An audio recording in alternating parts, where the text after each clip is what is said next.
When a new game comes out, especially one that's part of a long-running series, we expect it to offer improvements unique to it. When these improvements happen to fall between the transition from one generation to another, there's the expectation that we'll get a significant jump in graphical quality, in sound design, and in the overall scope thanks to the power of the new hardware. And Forza Horizon 5 does deliver that in spades. What Playground Games managed to do with this game is nothing short of incredible. It's by far the best looking racing game I've ever played. It's also the best a Forza Horizon game has ever sounded. And the audio improvements aren't limited to the cars. The overall soundscape is a lot more spacious now, and one of the ways you can hear how massive it sounds is to drive through tunnels. But what impressed me the most is just how full it sounds when you're going through dust and tropical storms. The wind completely takes over the engine sounds and it's awesome. I love it. However, if we look past the eye candy and the visceral sound design, we see that Forza Horizon 5 fails miserably at a fundamental part of the experience of any respectable racing game: the online portion.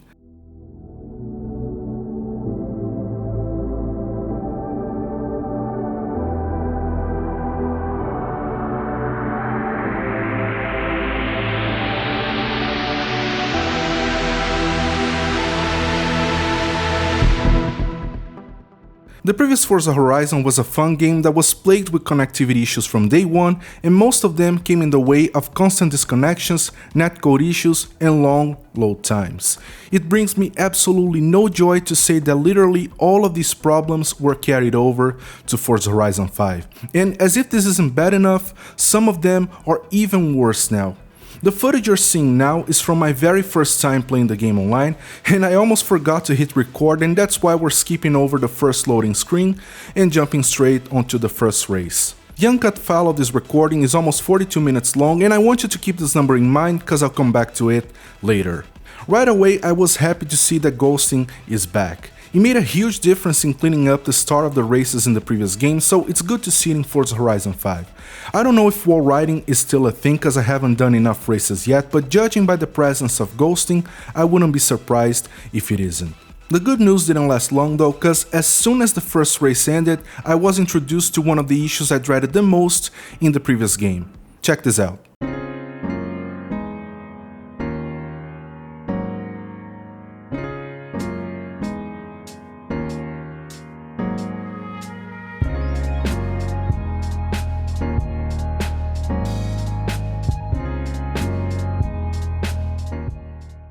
I had to speed this up, otherwise we'd be sitting here looking at the game taking almost 7 minutes to take me to the next race. The following loading session, which is the only way you can call it, was the worst one I've had yet, taking nearly 10 entire minutes to load up the next race, which is just unacceptable. And that's on a wired connection, mind you. Now, my initial response was to blame crossplay as the culprit for these ridiculously long loading times. It was an issue in Forza Horizon 4 and it's an even worse one here in Forza Horizon 5, but this goes beyond crossplay.